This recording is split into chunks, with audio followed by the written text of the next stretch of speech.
Bueno, buenas tardes. Nos vamos acercando, porfa, a las sillas para poder empezar y no retrasar mucho más el inicio de esta mesa.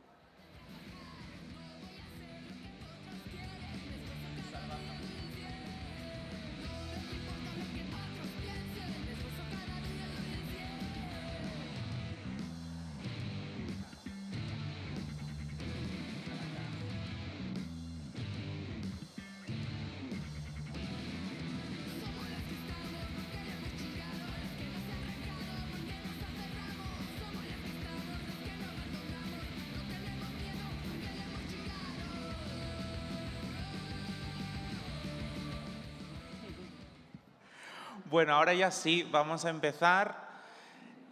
Buenas tardes a todas y a todos. Muchas gracias por estar en esta tarde de sábado, después de que lleváis toda la mañana intensiva.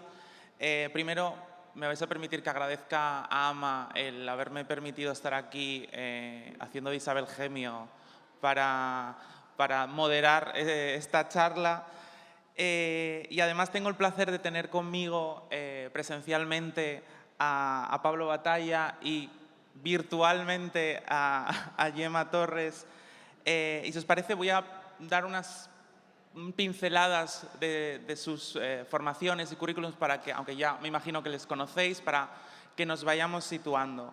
Empiezo presentando a Gemma. Buenas, Gemma, que ya te estamos viendo en pantalla. Gemma Torres Delgado es doctora en Historia Contemporánea por la Universidad de Barcelona. Sus principales líneas de investigación son la historia cultural, los estudios postcoloniales y de género, los estudios de masculinidad, así como la construcción de las identidades culturales. Entre sus publicaciones cuenta con textos tan interesantes como uno que se denomina La nación viril, imágenes masculinas de España en el africanismo reaccionario después de la derrota de Anual, y también ha coordinado un monográfico con la historiadora Mary Nash que se llama Los límites de la diferencia, alteridad cultural, género y prácticas sociales. Por otro lado, también tengo conmigo aquí en este escenario a Pablo Batalla Cueto, que es historiador, corrector de estilo, periodista cultural y ensayista, que cuenta con un máster en gestión del patrimonio histórico-artístico por la Universidad de Salamanca. Es colaborador en numerosos periódicos y revistas como Público, Nortes, Asturias 24 y La Marea, y además ha publicado varios monográficos, entre ellos una biografía titulada Si cantara el gallo rojo, biografía social de Jesús Montes Estrada Churruca, y recientemente, creo que en el 2021, un monográfico se titula Los nuevos odres del nacionalismo español. Pues, si os parece, bueno, yo les voy a lanzar algunas preguntas un poquito amplias, como el título de esta mesa, Nación masculina y masculinidades nacionales, y ellos nos irán contando un poco y contestando a estas preguntas. Al final habrá, como siempre, un pequeño espacio para poder hacer preguntas. Como vamos a hablar de la nación viril, pues tenemos efectos especiales también. Si os parece, empezamos. Voy a empezar, si te parece, por Gemma para facilitar esta dificultad virtual real. Me gustaría que nos contarais cuáles creéis que son los procesos históricos que podríamos interpretar como aquellos que dan lugar a la masculinidad contemporánea y cuál es su vinculación con la identidad nacional y con esa nación viril, ¿no? que decías en el título de ese monográfico, Gemma. Bueno, hola a todos, todas, todes. Bueno, en primer lugar, muchas gracias por invitarme a participar. Estoy encantada de poder estar aquí en AMA, que es todo un referente. He podido seguir un poco por streaming las otras mesas y enhorabuena por todo el trabajo, ha sido espectacular, especialmente la mesa anterior. No sé si la nuestra va a ser tan alegre, ¿no, Pablo? No sé. Esto de la masculinidad, la nación, etcétera. Y bueno, nada, lo siento mucho tener que estar online, cuestiones médicas y tal. Y nada, eso en primer lugar, muchas gracias. También estoy encantada de estar con Iván y con Pablo. Y bueno, sobre la relación entre masculinidad, nación y otras cosas, bueno, es básicamente un campo que he trabajado bastante y es precisamente estudiar cómo la masculinidad obviamente tiene que ver con la identidad personal, ¿no? La identidad de los sujetos, la identidad de los hombres, pero también podemos considerarla como un valor social compartido que va mucho más allá de la identidad de los sujetos, ¿no? Que construye y estructura realidades que aparentemente no tienen nada que ver con la diferencia sexual, ¿no? O sea, en este sentido habría como una interpretación más, digamos, limitada de entender la masculinidad, que es ¿no? Analizar cómo se construye la identidad masculina en relación o los valores masculinos en contraposición a las mujeres, ¿no? La masculinidad contrapuesta a la feminidad, pero por otro lado había una forma de entenderlo más amplia, que es ver cómo la masculinidad se construye también en relación a un montón de otras cosas o de fenómenos sociales como la clase, la nación, la jerarquía racial, etcétera, ¿no? Por ejemplo, en el caso de la clase social, bueno, yo soy historiadora, ¿no? Y me voy a referir siempre a ejemplos históricos del pasado, ¿no? Pero, por ejemplo, ¿no? A principios o a finales del 19, por ejemplo, la estigmatización de los obreros o de las clases populares se les denigraba como pobres, pero también como hombres. En el sentido, ¿no? Las clases burguesas o dominantes decían de los obreros que eran hombres deficientes, porque no cumplían con los estándares de la masculinidad hegemónica burguesa, es decir, ser capaz de mantener a la familia, ganar suficiente dinero para mantener a una familia. Se decía de los obreros que eran poco viriles porque no sabían controlar sus instintos o se dejaban llevar por los vicios, ¿no? Se dejaban todo el dinero en alcohol o en el juego, y eso era tildarlos, ¿no? O hablar de las clases populares como malos hombres, como hombres deficientes o incluso afeminados, ¿no? Porque no se adaptaban a esta masculinidad burguesa autocontrolada, que era austera, que era trabajadora, que mantenía la familia, ¿no? Y luego, en ese sentido, cuando el movimiento obrero quiere recuperar cierta dignidad de clase, también quiere recuperar esa masculinidad, ¿no? Esa identidad masculina quiere resarcirse de estas acusaciones y reclama también el salario familiar, ¿no? Es decir, el reafirmar la masculinidad pudiendo también mantener a la familia, ¿no? Por tanto, reclamar un salario mayor para los hombres que para las mujeres, ¿no? Esto se hablaba en la mesa de la mañana, ¿no? Sobre la familia, ¿no? Y este intento de recuperar la habilidad obrera, de demostrar que son hombres completos, que pueden mantener a su familia, acaba derivando en esta diferencia salarial, ¿no? Es decir, cómo la masculinidad es clave en los procesos de jerarquización de clase, ¿no? En la construcción de la jerarquía de clase, ¿no? En este ejemplo, vemos un poco cómo la masculinidad nos sirve para hablar de otras cosas que no son los hombres. No está aquí solamente hablando de la identidad de los sujetos concretos, sino de qué son las diferencias de clase o cómo se construyen, ¿no? A este respecto también pasa con la identidad nacional, ¿no? Que es más quizá el objeto de esta mesa, ¿no? Cómo las naciones o cómo estamos acostumbrados a oír hablar de las naciones en términos muy masculinos, ¿no? Las naciones tienen que ser fuertes, dominantes. Yo sobre todo he estudiado el periodo imperial y esto ocurre, bueno, ¿no? Está muy presente en el imperialismo, ¿no? Las naciones tienen que conquistar, dominar, no ser débiles, ser fuertes, estar unidas. Toda esta retórica que nos suena tan nacional, tan normal cuando hablamos de naciones, es una retórica que se sirve de los valores masculinos militares, ¿no? Son los valores masculinos trasladados a la identidad nacional. Y no es raro pensar en naciones que se proclamen a sí mismas como débiles, por ejemplo, que necesitan ayuda de otras, que no se valen por sí mismas, ¿no? Aquí se utilizan los valores masculinos para hablar de la nación, ¿no? Bueno, no sé, también el ejemplo del fascismo clásico también se ve muy claro, ¿no? En este sentido, ¿no? Como, bueno, si me enrollo mucho es que estoy aquí sola en mi casa, no sé, me paráis, ¿vale? No, pero solo una última cosa, ¿no? Es esta idea, ¿no? Como el fascismo también se sirvió mucho de los valores masculinos para imaginar esta nación autoritaria, ¿no? El fascismo en los años 30, por ejemplo, el fascismo clásico, se imaginaba la nación como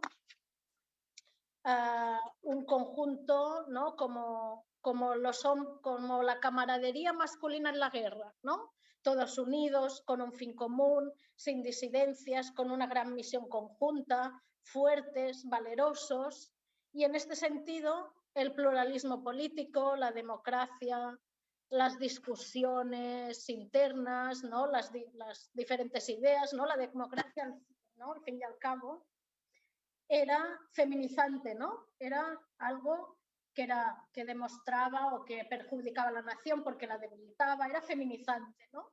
En este sentido vemos como los valores masculinos sirven para imaginar la nación, que es algo que tampoco, de lo cual no tenemos una imagen o no tenemos una experiencia directa, ¿no? ¿Dónde está? ¿Qué es? ¿Qué contenidos tiene? ¿No? Esto Pablo lo ha estudiado un poco también con la cultura popular, el fútbol, etcétera, ¿no? Pues los valores masculinos sirven para imaginar la nación, ¿no? Para imaginárnosla.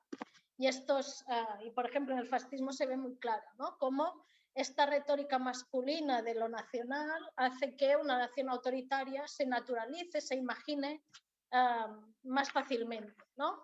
Y creo que es, bueno, especialmente interesante cómo estos valores masculinos sirven para hablar de otras cosas, de otros elementos sociales que nada tienen que ver con la nación, ¿no? Lo dejo ahí porque no sé. Bueno, yo lo primero también, muchísimas gracias. Bueno, sí, efectivamente, primero hay que aplaudir.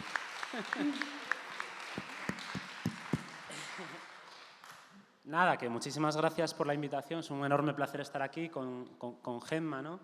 Y sí, yo quería recoger un poco el testigo de lo que comentaba ella, ¿no? Imágenes de la nación que desde el primer momento, desde el mero surgimiento de la categoría nación y de la fuerza política de la nación, en los inicios de la contemporaneidad, son también imágenes que remiten no solo a una determinada idea de la masculinidad, sino también del orden patriarcal de las cosas, ¿no? La nación es una familia en la que cada cual tiene su papel y su lugar. La nación, esto va a pasar mucho en España a lo largo del siglo XIX, que es un siglo de lamentos por la decadencia del país, etcétera. Es una mater dolorosa que llora por sus hijos, etcétera, y toda una serie de imaginarios ahí que son eminentemente patriarcales, ¿no? Y hay una pedagogía nacional que es a la vez una pedagogía patriarcal también. Y en esto hay un mito que a mí me interesa mucho, como asturiano además, que es el mito de Covadonga, que creo que lo revela muy bien. Hace 4 años, 2018, fue el aniversario, el 1400 aniversario del año en que supuestamente tuvo lugar la batalla de Covadonga, en el año 718, y se celebró a su vez el centenario de una serie de fastos que habían sucedido en el año 1918, que es un año en el cual se celebra el 1300 aniversario de la batalla, se hace una coronación con gran fanfarria de la Virgen de Covadonga y también se declara el primer parque nacional español, que es el Parque Nacional de la Montaña de Covadonga, embrión de los futuros picos de Europa. Y en general, pues bueno, se hace toda una serie de fastos, de celebraciones en torno a Covadonga, esa mitificada cuna o semilla de España. Y es interesante lo que significa en aquel momento Covadonga para el régimen de la Restauración, que está en proceso de decadencia y de crisis terminal, ¿no?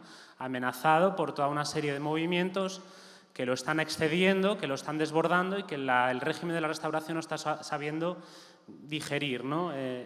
Conllevar. Y el mito del Covadonga va a servir un poco para intentar contrarrestarlos todos a la vez. El régimen de la Restauración está asediado por el movimiento obrero, que está en un auge tremendo, por el republicanismo, por nacionalismos alternativos al español, por la crisis militar en la desastrosa guerra colonial del Rif. Ya digo, hay toda una serie de cosas que están poniendo el anarquismo, toda una serie de cosas que están poniendo una gran tensión al régimen de la Restauración. Que recurre a Covadonga como una manera, ya digo, de contrarrestar todo esto, ¿no? Covadonga es un mito total.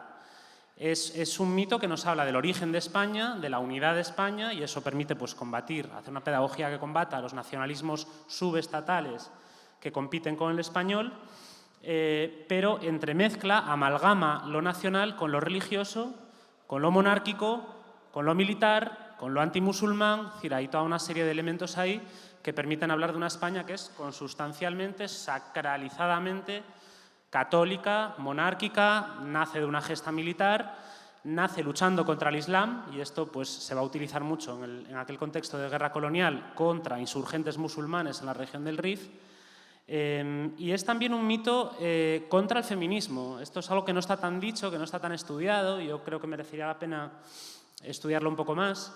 El movimiento feminista español, pues bueno, como todo en España, va a ser un poco más tardío, su auge, su fuerza, su vigor, con respecto al de otros países, pero para la altura de 1918, nosotros pues bueno, pensamos más a lo mejor en los años 30, ¿no? Aquellas asociaciones feministas, anarquistas, comunistas, etcétera, el sufragio, Victoria Kent, Clara Campoamor, etcétera, pero para la altura del año 1918 es justamente el año en el que se crea la primera Asociación Feminista Nacional Española, que es la ANME, Asociación Nacional de Mujeres Españolas. También están surgiendo toda una serie de asociaciones feministas por todo el país, más locales, ¿no? Más provinciales. Aquel año hay toda una oleada de huelgas femeninas, sobre todo en Barcelona, pero también en otras ciudades, a imitación de las que están teniendo lugar en el resto de Europa. Un diario barcelonés decía en enero de aquel año que hoy en día una mujer subida en un banco puede tener más fuerza que Lerroux. Hay una preocupación del establishment, ¿no? por el auge de este movimiento, que todavía es pequeño, que va a ser más vigoroso en el futuro, pero que no hace falta que sea muy grande para que ya moleste y preocupe a las élites bien pensantes, ¿no? Es muy interesante también cómo a todo lo largo del último cuarto del siglo XIX pues, se desarrolla todo un arte antifeminista, el rapto de, o sea, la violación de, imágenes de serrallos y de harenes musulmanes, los cuadros abiertamente pedófilos de Pedro Sáenz, cuadros muy exitosos, muy premiados en aquel momento, que representan a niñas desnudas en posiciones provocativas. Hay todo un arte antifeminista que tiene que ver con ese momento de incipiente liberación femenina y del terror y de la preocupación del establishment patriarcal por ello. Y Covadonga también va a ser un mito contra eso, ¿no? Se va a hablar de una gesta viril, de una gesta de hombres, en el que el papel de la mujer es el papel de la Virgen que está ahí inspirando a los que luchan, que son los hombres, ¿no? La propia declaración del Parque Nacional es muy interesante porque, por una parte, tiene que ver con la incipiente sensibilidad ecologista y naturista que está habiendo ya en España, pues esa voluntad de proteger determinados santuarios naturales y determinados paisajes bonitos, a imitación de lo que está sucediendo ya en Estados Unidos, con Yellowstone, etcétera. Pero la intención de esa declaración no va a ser solo proteger un paisaje bonito, sino proteger la cuna de la nación, el escenario que fue el teatro de operaciones de la primera gesta fundacional de España, ¿no? Y la propia celebración de la naturaleza va a estar preñada, va a estar impregnada de términos machistas, ¿no? De términos patriarcales. El marqués de Villaviciosa, que es el principal, Pedro Pidal, el principal impulsor de la declaración del parque, en un discurso en diciembre de 1916 en el Senado, defendiendo esa declaración, va a recrearse, ¿no? En cómo la naturaleza que se aspira a proteger, ese paisaje de la montaña de Covadonga, es un paisaje viril, es un paisaje tan viril que debería llamarse naturalezo y no naturaleza, ¿no? Hay toda esta retórica inflamada, ¿no? de virilidad en un momento en el que, ya digo, preocupa el auge del feminismo, ¿no? Entonces, ya digo, ¿no? Hay relación entre la nación y la masculinidad, pues hay muchas, es una relación compleja, hay muchos nacionalismos, hay muchas masculinidades, esa propia relación va a ser compleja. Hay nacionalismos que se van a enorgullecer de que sus hombres son muy hombres, ¿no? Y muy viriles, pero hay otros nacionalismos que se van a enorgullecer de que sus sociedades son modernas y con hombres modernos que respetan a las mujeres, etcétera.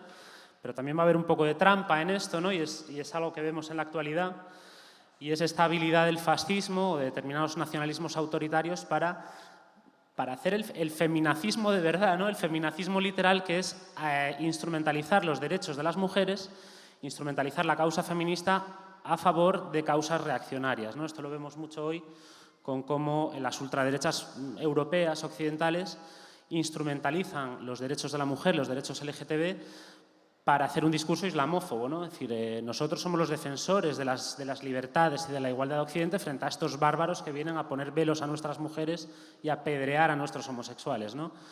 Obviamente, preocupación por las mujeres y por los homosexuales en estos sectores ninguna, ¿no? Pero es un discurso habilidoso, sagaz, que en este momento pues, les permite hacer un cierto proselitismo, ¿no? Rocío Monasterio se disfraza de Rosy la remachadora en una entrevista. Hay este tipo de juegos, ¿no? Que también son juegos conservadores en el sentido de decir, el feminismo no hace falta aquí, nosotros ya somos una sociedad libre, las mujeres ya son libres, el feminismo hay que llevarlo fuera, ¿no? Hay que orientar el foco fuera. Entonces, hay esta relación compleja, ¿no? Y a veces con trampas, en general, entre el fenómeno nación y la masculinidad, que es muy interesante. Muchas gracias, Pablo, por esta intervención tan interesante. Si os parece, voy a cambiar un poco el tema para tocar otro que tiene mucho que ver con la nación viril, ¿no?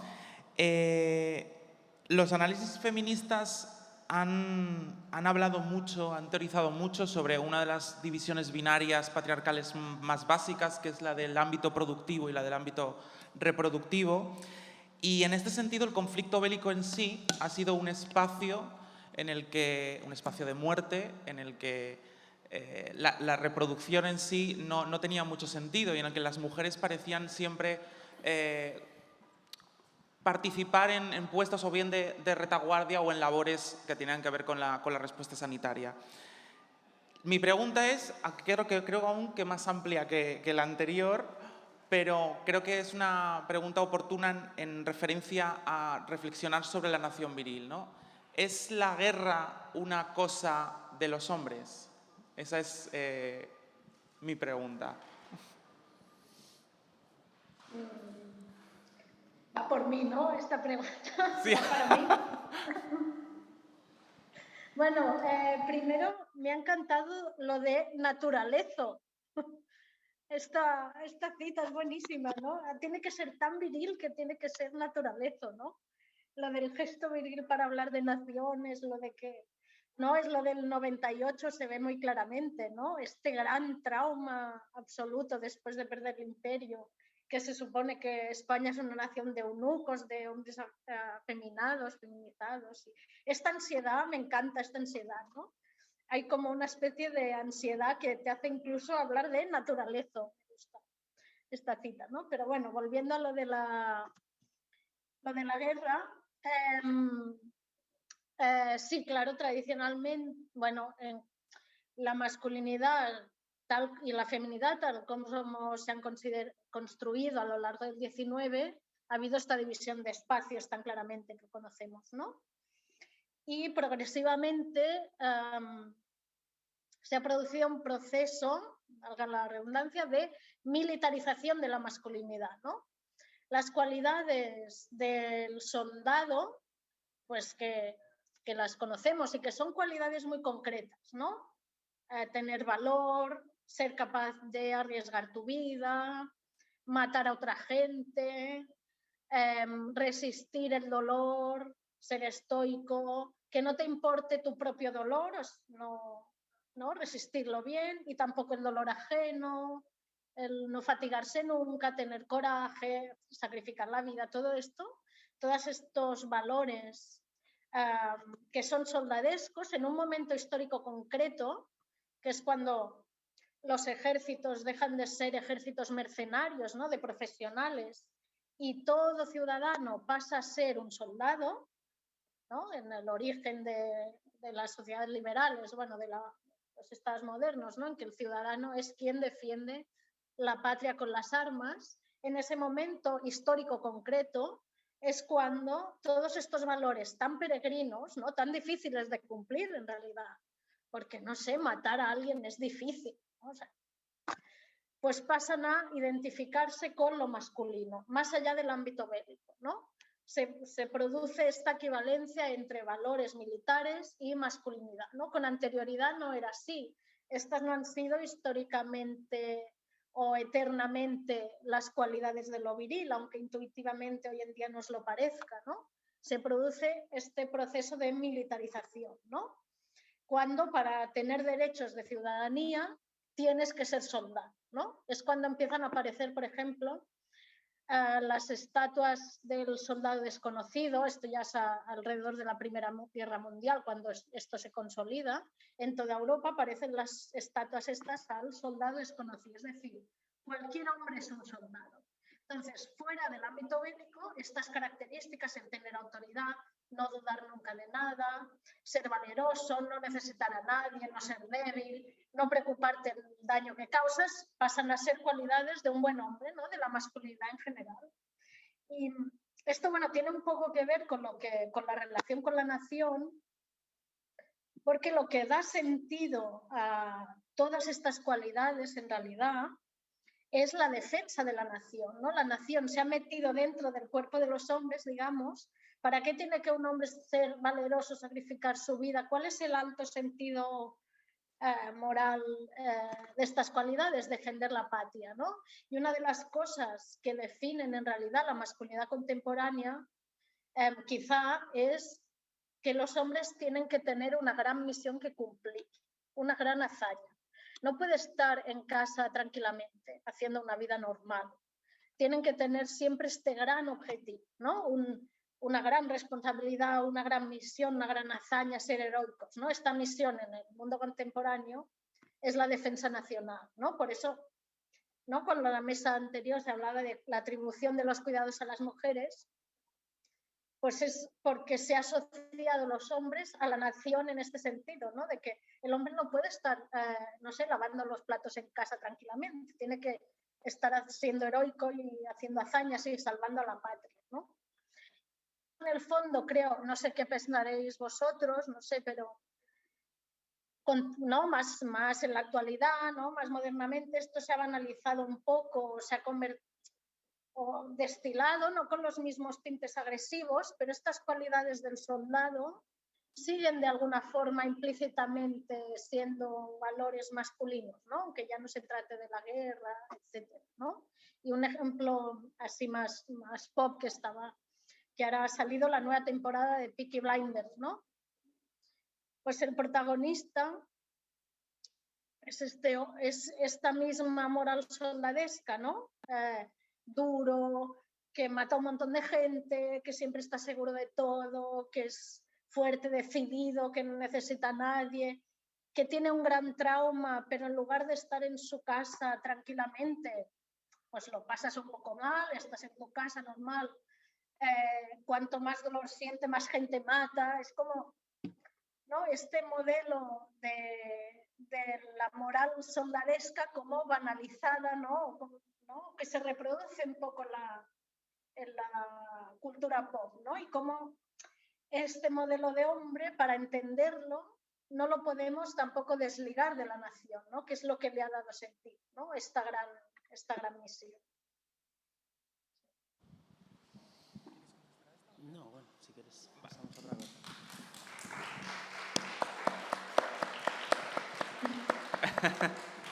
Está el público, ya ves, entregado completamente. Pablo, me gustaría hacerte una pregunta, porque las referencias históricas, es cierto que en el debate político actual tienen muchísima utilidad y la historia está siendo instrumentalizada constantemente y casi reconstruyendo e inventando relatos históricos, ¿no? Como se hacía con la batalla de Covadonga, se sigue haciendo actualmente, reinventando la guerra civil y quiénes son los buenos, quiénes son los malos, incluso los sucesos, ¿no?, que se inventan. De repente aparecen valoraciones morales que no sabemos muy bien de dónde vienen. me gustaría preguntarte por cuál es el papel de la narración histórica, de la construcción de relato histórico en el auge de la extrema derecha y sobre todo en una cosa que comentabas en un artículo, el proceso de fascistización de la derecha y todo lo que tiene que ver con cómo se va acercando a lo fascista, ¿no? la producción cultural. Yo aquí me gusta citar mucho el famoso inicio del 18 Brumario de Luis Bonaparte de Marx, ¿no? Que es donde él acuña aquello tan famoso de la historia se repite dos veces, primero como tragedia, después como farsa. Él ahí se refiere a cómo los grandes momentos insurreccionales, revolucionarios de la historia, contra lo que podamos pensar, no son momentos de anhelo de futuro, no son momentos en los que los seres humanos que están haciendo esa revolución piensen que estén trayendo un futuro, algo que nunca ha pasado, algo que nunca ha sucedido, sino que se sienten rescatadores de un pasado dorado que está enterrado bajo un presente infame, ¿no? Y él dice, ¿no? Se recrea pues, con esa lírica que él sabía tener a veces en cómo cuando los hombres, dice él, ¿no? Se disponen a representar una nueva escena en la historia universal, temerosos de pronto convocan en su auxilio espectros del pasado, ¿no? Hay un juego ahí por el cual se va a cometer una gesta tal que esa humanidad que la va a cometer tiene miedo y convoca en su auxilio espectros del pasado y se inviste de una retórica, de un imaginario, etcétera, que recoge un determinado pasado dorado, ¿no? El ejemplo paradigmático es Revolución Francesa. Ellos no sienten que estén trayendo un futuro, sino que están rescatando el pasado dorado al que ellos admiran, que es el grecorromano, el clásico.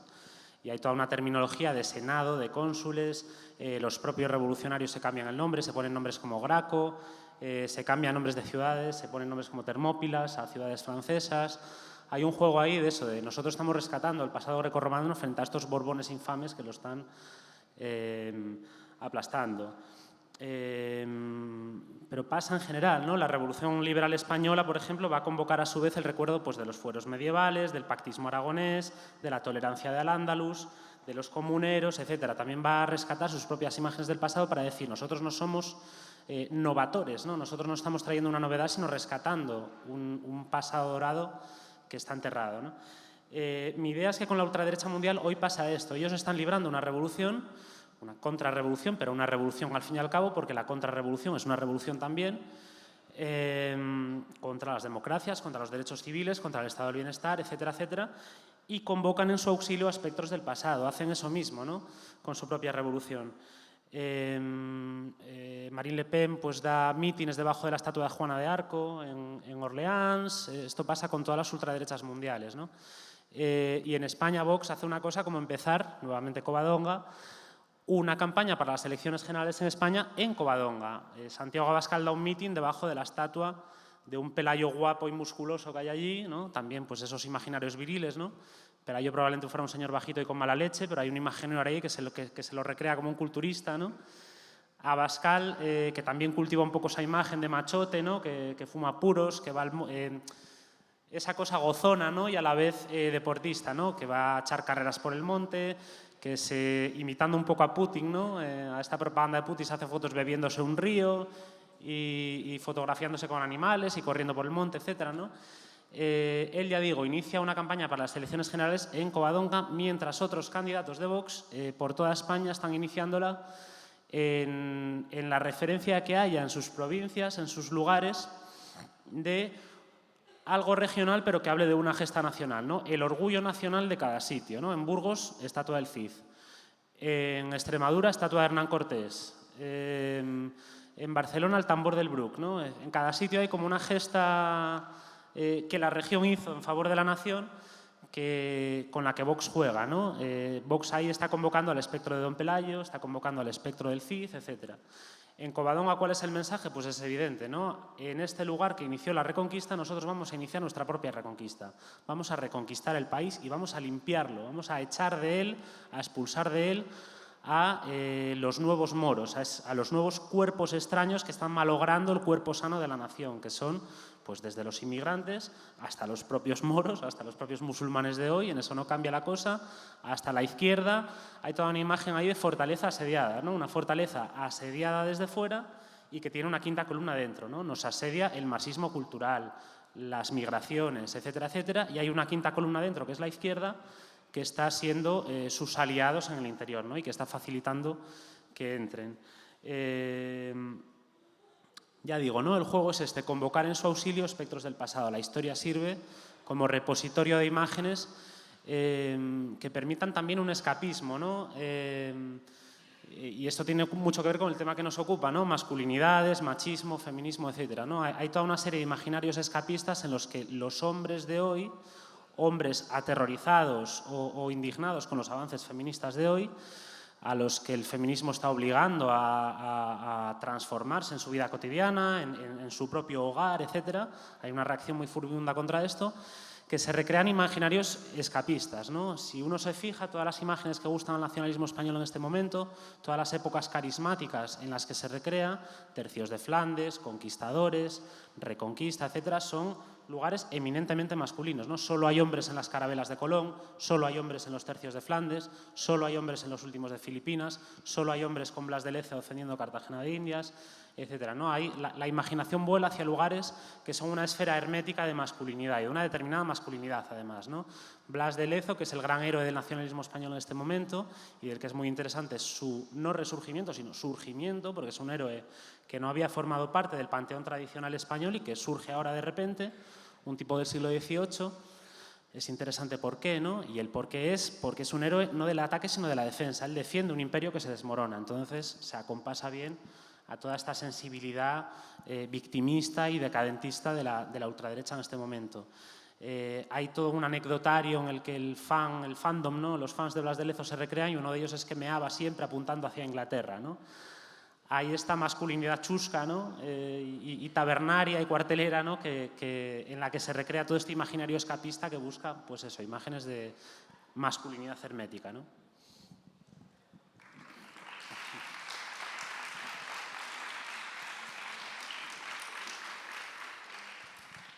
Mear hacia Inglaterra me parece una fantasía, la verdad.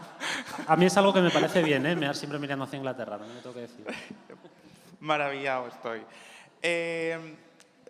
Retomando uno de los temas que ha salido ya, que es esta idea de la masculinidad en cierta necesidad de un enemigo sobre el que construir una identidad también nacional, que por otro lado es algo que los estudios de masculinidades siempre han, desde sus inicios, y los estudios feministas, por supuesto, han dicho, ¿no? La masculinidad se construye en negativo de negar otras cosas que no es, ¿no? Tomando también el ejemplo, el caso actual, lo que estamos viendo actualmente es que la identidad patriótica nacional, bueno, que básicamente parece que es Vox quien la encarna, ¿no? Principalmente, o con más, al menos con más virilidad y más fuerza, se está construyendo en clave antifeminista y en clave anti-LGTBI de una manera, bueno, prácticamente no, bélica absolutamente, ¿no? Y me gustaría, si podéis hablarnos algo de esta militarización, comentaba antes Gemma, de la masculinidad, cómo afecta a los imaginarios y cómo eso, en definitiva, se proyecta en el debate social, en el debate público, como el enemigo a batir son las mujeres que reivindican sus derechos, las que no molestan, ¿no? Y las personas LGTBI, que va un poco por lo mismo, ¿no? Los que reivindican más de la cuenta, los que no, bueno, pues están ahí en su casa encerrados, ¿no? Un poco que nos hablarais de todas estas cuestiones. ¿Quién empieza? ¿Voy? Vale. Adelante. ¿Sí? Ah, vale.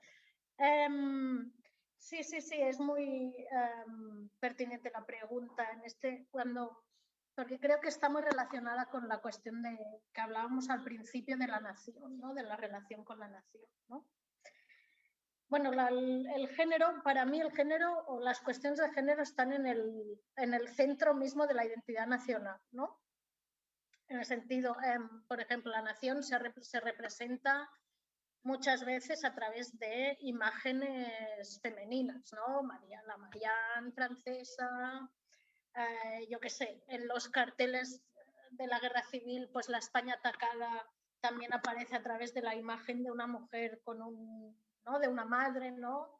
Antes hablabas de la Mater Dolorosa, ¿no? La representación de la nación como una mujer. Antes Pablo también lo ha explicado o lo ha mencionado, ¿no? La nación concebida como una gran familia o como una agregación de familias correctas, ¿no? Creo que este elemento es muy importante en este sentido, ¿no? A lo largo del 19, el proceso de construcción nacional, se ha concebido la nación como este agregado de familias en que todo el mundo, y creo que has dicho esto exactamente, su rol adecuadamente, ¿no?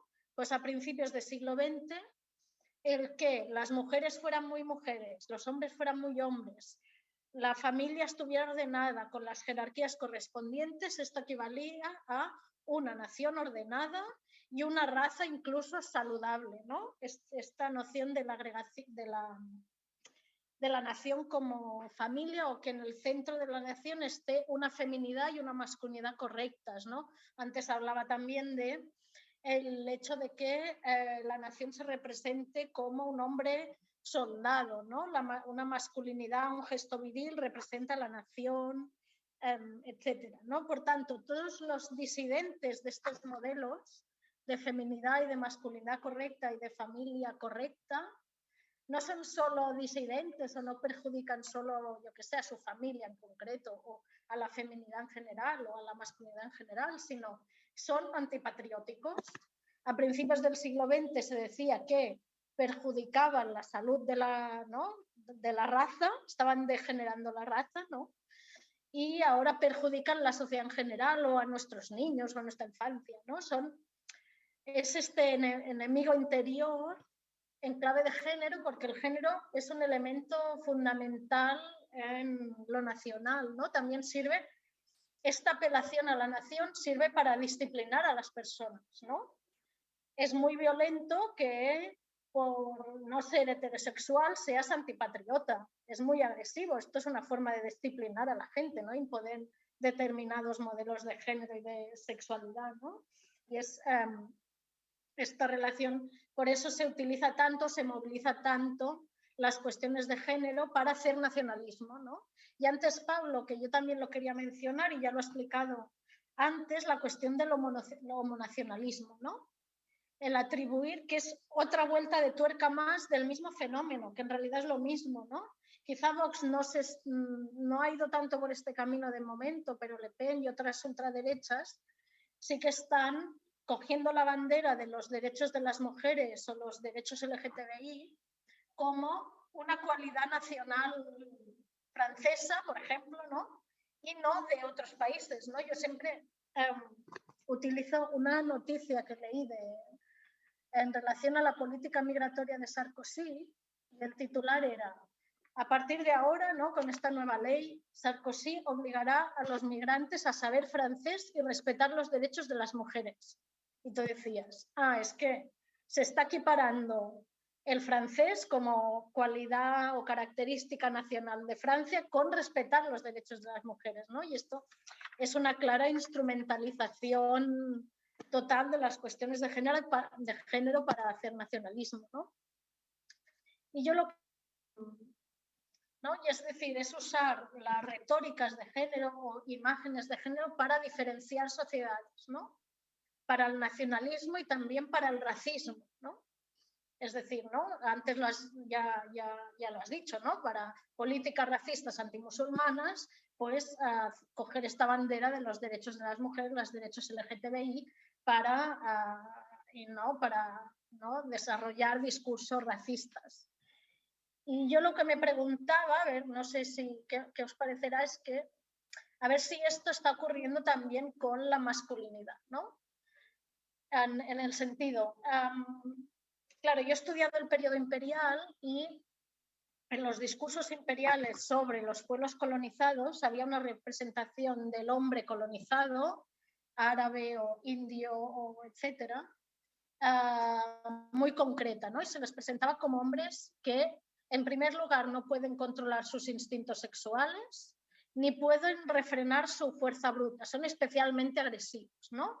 Esta imagen de lo masculino quería hablar o representar sociedades incivilizadas, ¿no? Sin control moral, ¿no? Bárbaras, incivilizadas, etc. Y esto, aparte de hacerse con las mujeres, con las imágenes de las odaliscas que has mencionado antes, etc., se hacía también con las imágenes de los hombres, ¿no? De estos hombres que son de forma innata súper agresivos y no pueden controlarse, que son un peligro, etc., ¿no? Y yo no sé si esto pasa también hoy en día, ¿no? Con lo que pasó, ¿no? Por ejemplo, yo he podido estudiar cómo aparecen en la prensa los vendedores ambulantes, ¿no? Siempre con esta retórica del peligro, la amenaza, la invasión, la criminalidad, la agresividad, ¿no? Con lo que ocurrió en Melilla, ¿no? Hace poco, teníamos hombres que en realidad eran hombres vulnerables, sin derechos, sin nada, heridos, muertos, pero ¿qué funcionó? ¿O qué retórica surgió enseguida y funcionó? La retórica de la agresión, la avalancha, el peligro, era una agresión, ¿no? Esto no casa bien con lo que realmente ocurrió, ¿no? Y creo que esta es una reactualización de estos discursos del racismo decimonónico que surgen enseguida, ¿no? Como que reaparecen enseguida y que en este caso también vuelven a aparecer esta cosa de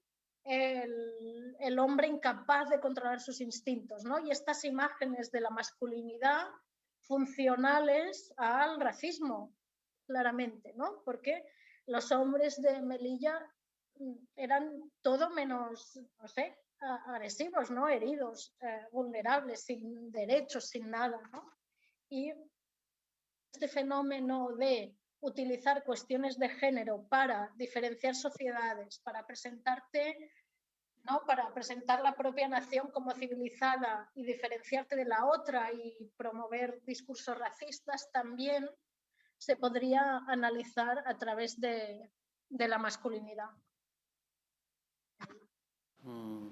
Hay un momento que es muy elocuente de lo que tú comentabas, ¿no? En el que yo me fijo mucho en aquel momento. En un momento dado, el tripartito de izquierdas que gobernaba Oviedo, en la anterior legislatura, pinta de arcoíris los bancos de la Plaza de la Escandalera, que es la plaza central de Oviedo. A la mañana siguiente aparecieron vandalizados con la bandera española. Esto ha pasado muchísimo, ¿no? Allí donde hay una bandera del orgullo gay, ¿no? Cuando se cuelga en un ayuntamiento, cuando se pinta en alguna parte, siempre sale toda esta gente a decir, no, hay que poner ahí la española, que es la que nos representa a todos y no sé qué, no sé qué más, ¿no? Hay un juego ahí por el cual ellos mismos se presentan como lo opuesto a lo que representa la bandera del orgullo gay, ¿no? Y hay un juego de codeterminación. Esto es algo que se ve mucho también en Europa del Este, ¿no? Cómo históricamente el otro codeterminante de un nacionalismo ha sido otro nacionalismo, el nacionalismo francés general alemán y viceversa, el griego general turco y viceversa, el polaco general ruso y viceversa, etcétera, etcétera. Pero en la actualidad se tiende más, sobre todo en esos países, a que el otro codeterminante sean los movimientos sociales, ¿no? El feminismo, efectivamente, el movimiento LGTB, etcétera, ¿no? Hay un juego ahí de nosotros somos lo contrario de eso. Y a mí se me ocurrió relacionarlo, ¿no? Y lo comento en mi libro en un momento dado, con algo que me había llamado la atención también, que es como el desfile del 12 de octubre, el desfile militar del 12 de octubre, que nadie seguía hasta hace unos años, lo pasaban por la tele y había quien lo veía, si era pues muy fan de lo militar, pero en general pasaba sin pena ni gloria. La izquierda lo despreciábamos con aquello de Paco Ibáñez de la música militar nunca me supo levantar, pero tampoco había un regodeo en odiarlo, ¿no? Y la derecha pues tampoco lo seguía particularmente, ¿no? De repente sí que hay un interés en el 12 de octubre que lo ves mucho en las redes sociales cuando llega el día, ¿no? Ese día se monta una enorme zapatiesta de favorables y contrarios en las redes sociales, la gente sigue el desfile, cuelga imágenes del desfile, se recrean el desfile, etcétera, etcétera, ¿no? Yo me acabé haciendo la reflexión de que había cobrado tanto auge porque el desfile del orgullo gay había cobrado un auge paralelo, ¿no? Se había convertido de alguna manera en la fiesta mayor de la izquierda, como ya no lo era el 1 de mayo, cada vez más languideciente, ¿no? Y la derecha reacciona a eso convirtiendo el 12 de octubre en el desfile del orgullo rojigualdo, digamos, ¿no? Y en un contradesfile, ¿no? Que representa exactamente todo lo contrario de lo que representa ese desfile del orgullo gay que la izquierda en general ha pasado a fetichizar, ¿no? Y ha pasado a convertir en una fiesta que no interpela solo al movimiento LGTB, sino a toda la gente progresista en general, ¿no? El desfile del orgullo gay es festivo, es colorista, es, entre comillas, desordenado, ¿no? Hay un desorden festivo ahí, frente al cual el desfile del 12 de octubre es todo lo contrario, ¿no? Es un desfile ordenado, donde cada cual ocupa su lugar. Están las autoridades en sus sitios, ¿no? El rey arriba, los políticos en su sitio también, la gente siguiéndolo, cada rama del ejército desfilando perfectamente cuadrada, etcétera, ¿no? Es una celebración de todo lo contrario, ¿no? De los valores conservadores, del orden, de la jerarquía, ¿no? Frente a la horizontalidad del orgullo, la jerarquía; frente al desorden del orgullo, el orden. Frente a ese carácter internacional del orgullo, que pues bueno, hay un desfile en Madrid, pero forma parte de una serie de grandes desfiles por todo el mundo, la afirmación de lo nacional, del orgullo nacional, ¿no? Hay un juego ahí de eso, de codeterminación, por el cual el nacionalismo se concibe hoy y se construye hoy como el otro de estos movimientos, ¿no? Hay estudios muy interesantes en Polonia sobre cómo el gay se ha convertido para el nacionalismo polaco contemporáneo en lo que en su tiempo fue el judío, ¿no? Y hay un tipo que ha estudiado periódicos nacionalcatólicos y fascistas de los años 30, el discurso que tenían del judío, con periódicos fascistas de hoy en Polonia, el discurso que tienen del gay, de ese arquetipo maligno, ¿no? Y es exactamente lo mismo, ¿no? Es exactamente el mismo juego. Esta gente vive entre nosotros y se parecen a nosotros, pero no es como nosotros, pervierte a nuestros niños, pervierte a nuestras mujeres, pervierte nuestras sociedades, desordena nuestras sociedades. Hay ese juego, ¿no? Por el cual las mismas cosas que se decían hace 100 años del judío se transponen hoy al gay, ¿no? Todos los años hay un desfile en Cracovia coincidente con el desfile del orgullo, que es el contradesfile del orgullo allí, ¿no? Y hay una estudiosa polaca que decía que el primer gran desfile del orgullo que hubo en Cracovia, que fue en torno al año 2004, un desfile pues muy exitoso, ¿no? muy multitudinario, fue una doble salida del armario. Los LGTB polacos salieron del armario y los homófobos polacos también salieron del armario, ¿no? Montaron su contradesfile igual de multitudinario, que ha seguido celebrándose desde entonces, con una pancarta enfrente en la que sale una hoz y el martillo tachada, una esvástica tachada y dos hombres practicando sexo anal tachados, ¿no? Hay esa idea de este es el tercer totalitarismo ajeno al ser de la nación que está amenazando la nación. Primero nos invadieron los comunistas rusos, para ellos la memoria del comunismo no es una dictadura endógena, sino que es una invasión rusa. Nos invadieron también los alemanes y ahora nos está invadiendo este nuevo totalitarismo que también proviene del exterior, ¿no? Y el auténtico ser de la nación pasa por expulsar a esta gente, ¿no? Y en Polonia se están declarando zonas enteras del país zonas libres de ideología, dicen ellos, LGTB, ¿no? Es una realidad terrible, ¿no?, que está sucediendo allí. Aquí en España eso no llega todavía a esos extremos, porque pese a todo somos el país más gay-friendly de Europa, posiblemente, uno de los más, y la ultraderecha local tiene que andarse con cierto más cuidado que esas ultraderechas del este, pero en todo caso vemos que camina ya en esa dirección, ¿no?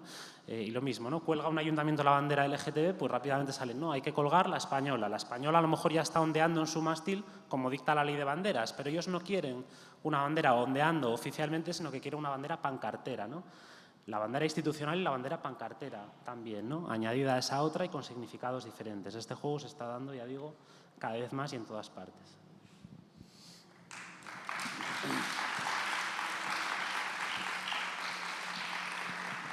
Bueno, de hecho, en algunos ayuntamientos de España, el Día del Orgullo se ha colgado la bandera de España con letras negras "Orgullo hetero" puesto. Y esto lo han hecho señores con, algunos llevaban pelucas de los chinos, de estas así, ¿no?, de colores. Bueno, pues orgullo hetero no, orgullo de resistir ante lo que tú has construido como una amenaza, pero orgullo de ser hetero no. Voy a empezar ya, digamos, a recoger ya para dejar un turno de preguntas, ¿vale? Pero quiero hacer una última pregunta por llevar todo esto a algún camino, ¿no? Algún camino útil políticamente. Autoras como Clara Serra o José Churrivier, ¿no?, que está aquí presente, han insistido en los últimos años, sobre todo, o esa idea ha cogido también más fuerza, la idea de que necesitábamos politizar los malestares y no solo los molestares de los hombres, comprendiendo que son también sujetos producidos por el poder y que no solo ostentan el poder, sino que también los hombres están producidos por el poder patriarcal, ¿no? Y a mí me parecería interesante terminar esta mesa, ¿no?, preguntándoos cuáles creéis que son los procesos a tener en cuenta para reconfigurar la masculinidad contemporánea en relación, por supuesto, con la nación, y cómo deberíamos pensar la masculinidad contemporánea para no esencializarla, objetualizarla, que es otra cosa que la extrema derecha constantemente saca a relucir, ¿no? Como si la masculinidad estuviera metida en un bote y fuera lo mismo siempre y aquí, mírala, aquí está, ¿no? O en otras partes del cuerpo, que es donde la suelen colocar. Pues eso, ¿qué podríamos hacer? ¿Qué caminos podríamos tomar? Gemma, perdón, que es que claro, Sí. estoy viendo la pantalla y es como si te estuviera hablando directamente. Pues yo os veo de lejos. No sé qué caras ponéis ni nada. Bueno, sí, bueno, yo estoy completamente de acuerdo con Clara, con Joséchu, que les saludo desde la distancia si están ahí. Bueno, que me encantan sus reflexiones al respecto. Yo como historiadora tengo que decir que es lo mismo, ¿no? Claro que la masculinidad es construida, es además históricamente cambiante, contingente, plural, continuamente en crisis, es transformable. Yo qué sé, lo que decía al principio, ¿no? De estas características de la masculinidad que nos parecen eternas, pues no lo son, tienen un origen histórico, por tanto son transformables completamente. Es decir, podemos hacer lo que queramos con lo masculino, ¿no? Y yo creo que un elemento también importante que tiene que ver con lo que hemos hablado esta tarde en relación con la nación, etcétera, es esta idea de que lo masculino es un valor social que va mucho más allá de los hombres, ¿no? Del cual todos y todas participamos, si es algo que estructura las naciones, la clase, la jerarquía de razas, si es funcional al nacionalismo, etcétera, significa que es un valor social del cual en alguna medida todos y todas participamos y que por tanto también podemos contribuir a cambiar, ¿no? Y es interesante que esta dimensión de la masculinidad como algo que va mucho más allá de los hombres nos da, ¿no? A mí como mujer, o que también pueda haber participado en algún momento en esto, en este valor, para una transformación profunda, debemos ver eso, cómo la masculinidad está tan imbrincada con tantas cosas, ¿no? Con la nación, con la clase, etcétera, ¿no? Y también como participar en transformarla, ¿no? Y a mí me interesa también la idea un poco de no visibilizar, ¿no? Más allá de una masculinidad, ¿no? De buscar modelos de masculinidad alternativos como cerrados, ¿no? Como otra masculinidad hermética, ¿no? Que decía antes Pablo, ¿no? De, como lo has dicho, esa esfera hermética de masculinidad, ¿no? Buscar construir el gran hombre nuevo, no poner tanto empeño en esto, sino en visibilizar que esta masculinidad tan dura, tan agresiva o hegemónica o más tradicional es un poco una farsa imposible de cumplir, ¿no? Siempre hay una vertiente o experiencias de fracaso, ¿no? Y visibilizar este pequeño fracaso de la masculinidad que está en todos los hombres, ¿no? Y el de Peaky Blinders que decía yo antes, pues eso es ficción. Si sientes tanto dolor porque has tenido una mala experiencia en la guerra o porque han matado a un familiar, pues no tienes energía para matar a nadie, ni ser duro, ni estás mal y ya está, y eso es la realidad, ¿no? Visibilizar esto, ¿no? Y las mujeres también podemos contribuir a ello, ¿no? Pues no enamorándonos del Peaky Blinder ¿no? Yo qué sé, ¿no? O también tenemos este potencial de transformación, ¿no? Y visibilizar esto, la masculinidad como farsa, ¿no? Todas las experiencias de masculinidad no cumplida, pues decir, oye, pues es normal, también es viril. Fallar, no llegar, no poder, etcétera, ¿no? Ya está, esto también es masculino, ¿no? Y reivindicar un poco estas masculinidades más relajadas, ¿no? Y bueno, respecto a la cuestión de los malestares masculinos, ¿no? De darles una respuesta, yo creo que eso es muy importante, ¿no? Politizar eso, ¿no? No menospreciarlo, digamos, sino darle una traducción política, ¿no? el hombre que no puede cumplir, ¿no? Es lo que decía Kimmel, ¿no? Pues si el hombre tradicionalmente tenía que mantener la familia, en cambio está en un contexto de crisis, que no puede hacer lo que está en paro, tal, ¿no?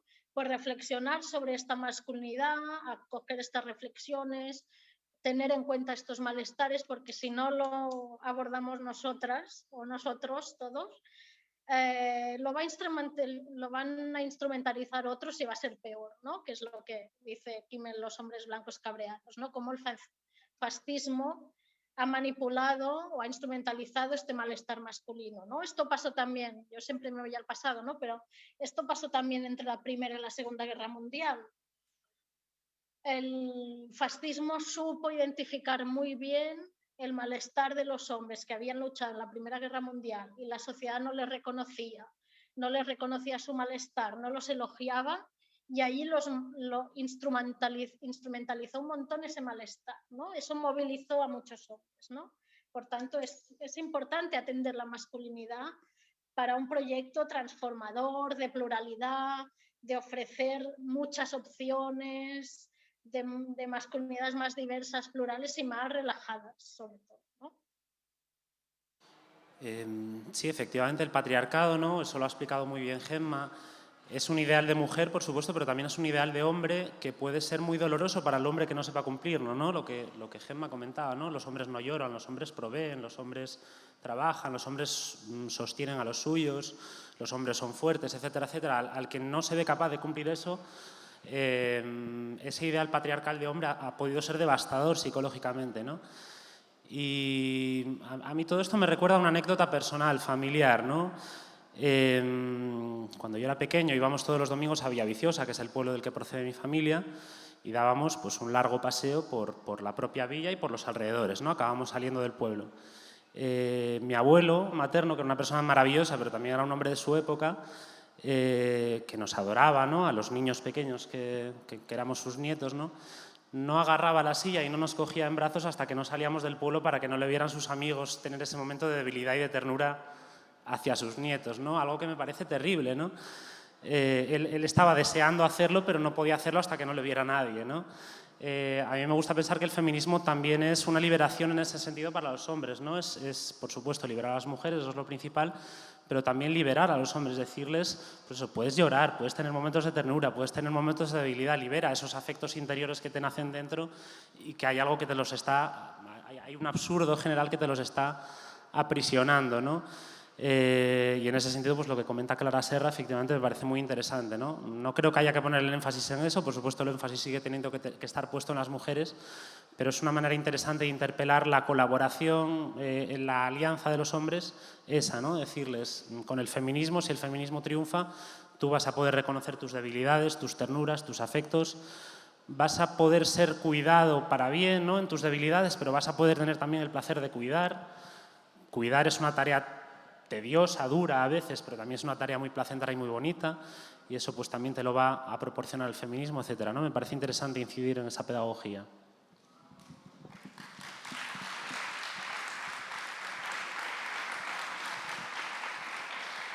Bueno, me ha parecido muy interesante lo que has comentado, Gemma, del fracaso, de mostrar el fracaso de la masculinidad, porque creo que en el ámbito de lo queer y de lo LGTB, ¿no?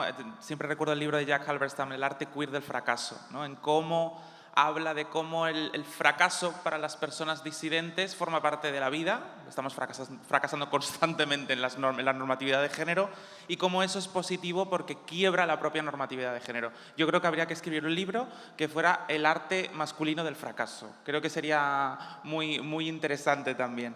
Y ahora, si hay alguna pregunta, es el momento para que os animéis Hay por aquí una pregunta, no sé si... Ah, vale, ahí, van a coger ahora el micro. Hay un par de preguntas por aquí adelante. Gracias. Bueno, nada, gracias a la mesa, súper interesante. Que está la cuestión de la nación y está también la cuestión del nacionalismo, ¿no? Que, siguiendo con las analogías, es como una especie de relación de pareja tóxica, ¿no? O sea, es como el nacionalismo viene a ser como una especie de monogamia, pero chunga. O sea, con mucho celo, solo puede ser mía, no puedes tener identidades compartidas, no puedes ser catalán y español al mismo tiempo, o si hablas o sea, solamente puedes tener una lengua, solamente hay una lengua, lo otro es otra cosa. O sea, que digamos que es normal que digamos que todas estas fuerzas políticas, ¿no?, que son profundamente reaccionarias en el ámbito, ¿no?, de lo personal, el machismo y tal, luego tienen una relación con la nación de maltratadores, ¿no? Y una relación totalmente tóxica, ¿no? Y yo creo que dentro de esa tarea que tenemos pendiente, que es como democratizar la masculinidad y democratizar la nación, también está ese tema, ¿no? O sea, lo que estamos proponiendo, bueno, es que defendemos una idea plurinacional, federal, ¿no?, del país. Estamos proponiendo, pues eso, como una especie de salir de una relación de pareja tóxica e irnos a una relación un poco más, bueno, más abierta, más relajada, donde la gente no tenga que estar pensando permanentemente solamente puedo ser una cosa, ¿no?, y donde pueda haber identidades múltiples y que convivan con mucha felicidad. Exacto. Federalismo es poliamor.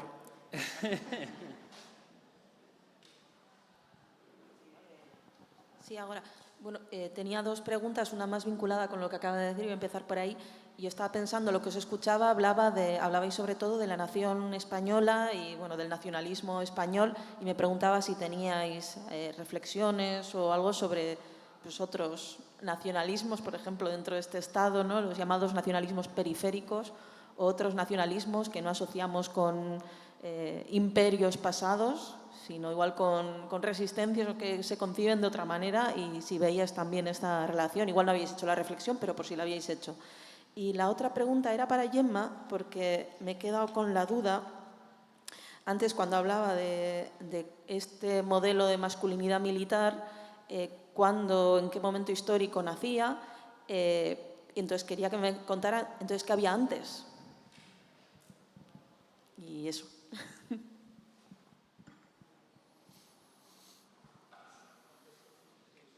Después. Si te parece que contestas, Gemma, a las preguntas que te... Vale.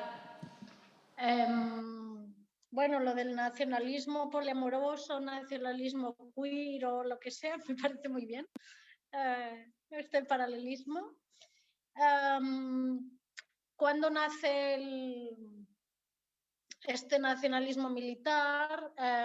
Bueno, con la nación liberal, a principios del 19, con la Revolución Francesa, bueno, ahora no voy a explicar aquí, algo súper largo, pero es cuando aparece la milicia nacional, ¿no?, que es que el ciudadano normal, el hombre normal, para ganarse sus derechos de ciudadanía, defiende la nación, ¿no?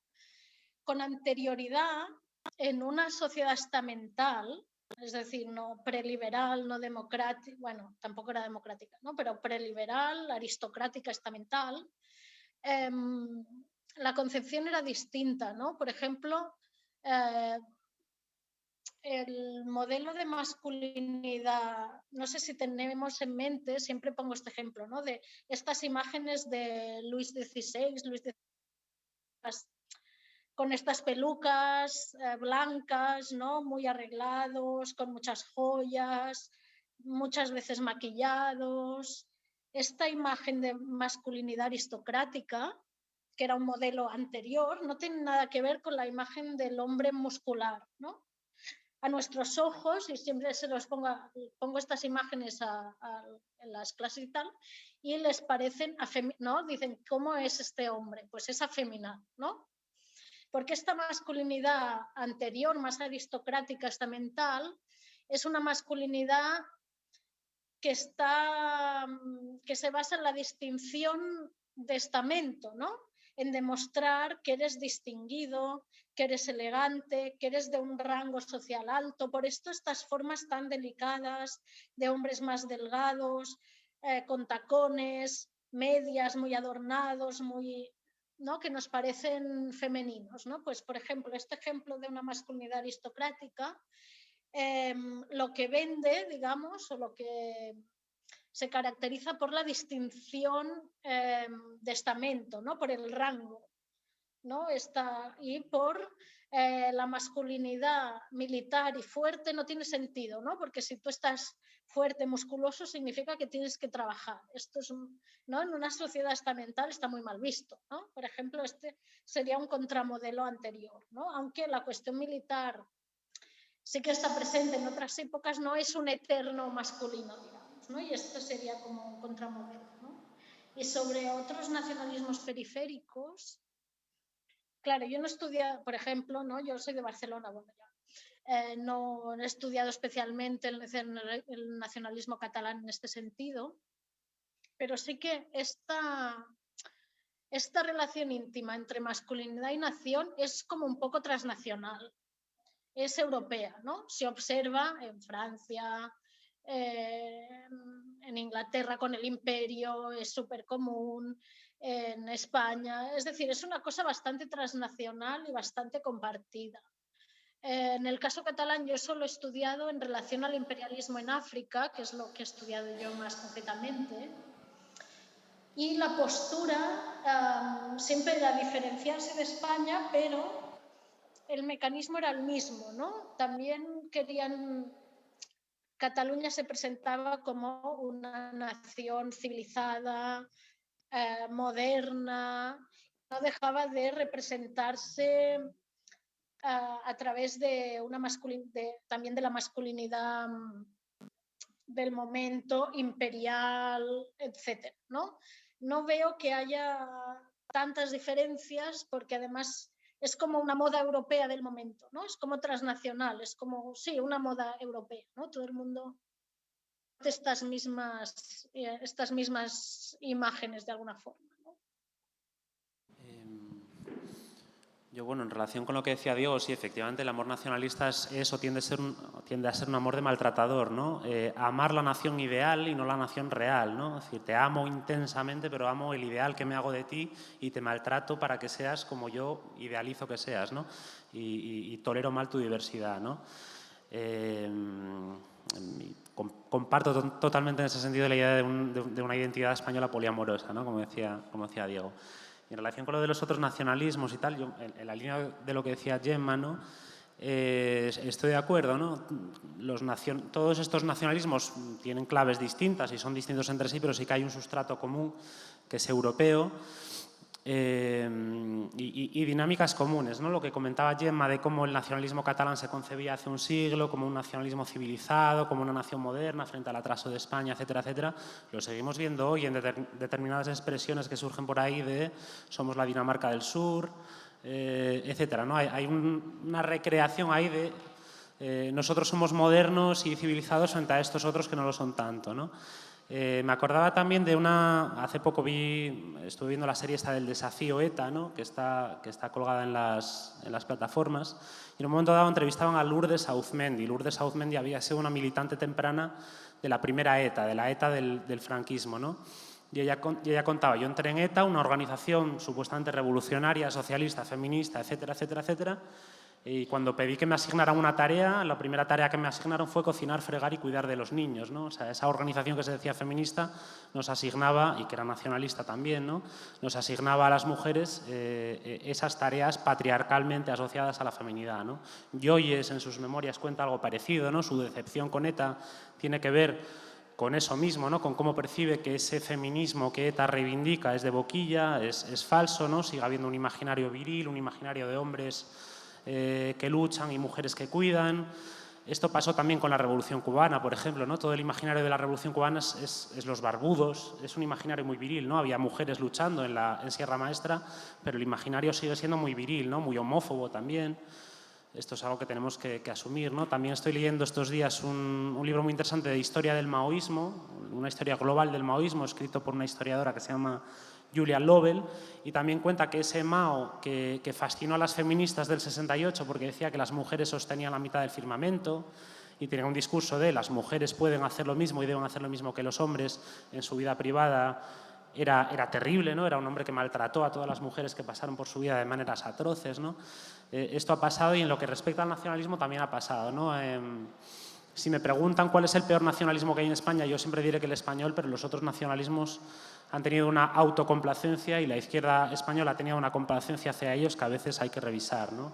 Esas dinámicas que rechazamos en el nacionalismo español también se dan de otras maneras ahí, ¿no? Un día decía Jordi Cañas, que es una persona que a mí pues obviamente no me representa en absoluto, ¿no? Y me parece una persona deleznable, una vez decía algo en lo que tenía razón, ¿no? En un momento dado, alguien del entorno de Esquerra Republicana había hecho una celebración de los almogávares, ¿no? De esta compañía catalana que llevó a cabo una expansión por el Mediterráneo en el siglo XIII, ¿no? Una expansión muy agresiva, etcétera. Decía él, ¿por qué los almogávares sí y Hernán Cortés no, ¿no? ¿Qué diferencia hay? La diferencia es que uno era español o un mito del nacionalismo español y lo otro un mito del nacionalismo catalán, ¿no? Cosas que despreciamos en el nacionalismo español podemos darles carta de naturaleza y de validez en esos nacionalismos alternativos hacia los cuales ha habido, ya digo, pues cierta complacencia, ¿no? Y también en lo machista, ¿no?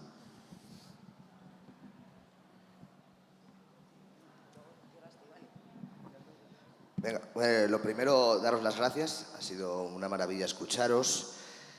Bueno, ha quedado bastante claro a nivel histórico cómo las naciones y los nacionalismos se han retroalimentado con este concepto de masculinidad, con un marcado tinte belicista, y me viene muy al pelo la última intervención de Pablo, porque a mí me surge la duda de si os pregunto si veis viable el nacionalismo feminista.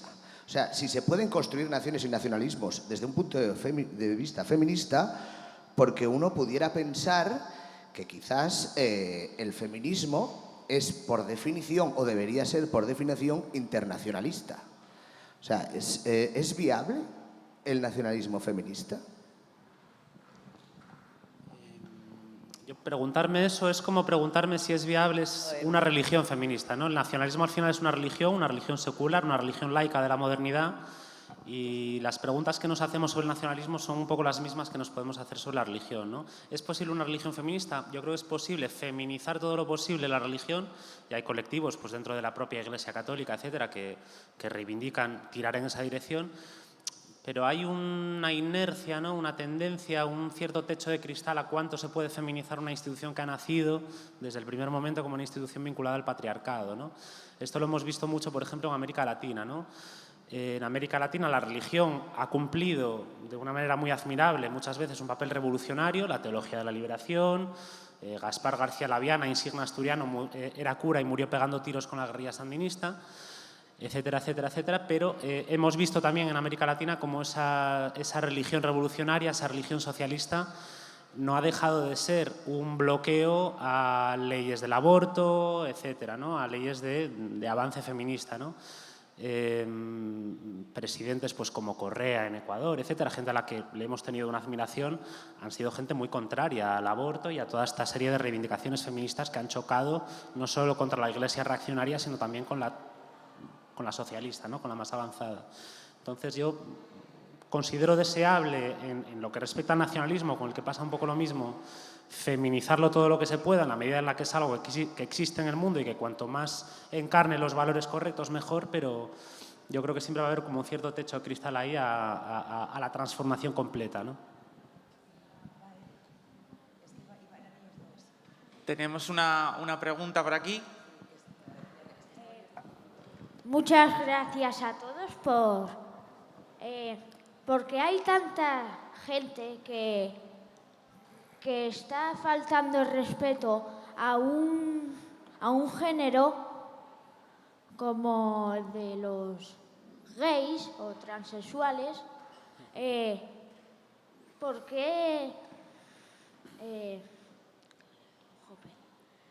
qué hay tanta gente que se mete con esas personas cuando esas personas están luchando por lo que es suyo, mientras que esas personas no les están haciendo nada?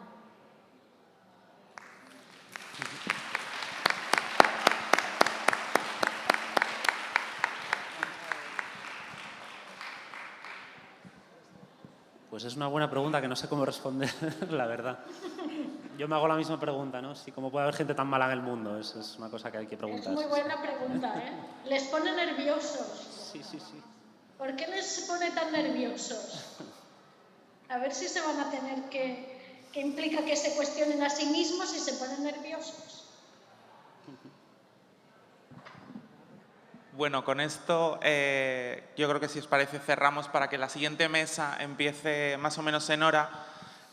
Muchísimas gracias por la asistencia, por las preguntas y muchísimas gracias a Gemma y a Pablo por haber aceptado y por haber compartido su conocimiento con nosotros. Muchísimas gracias. Gracias. Gracias.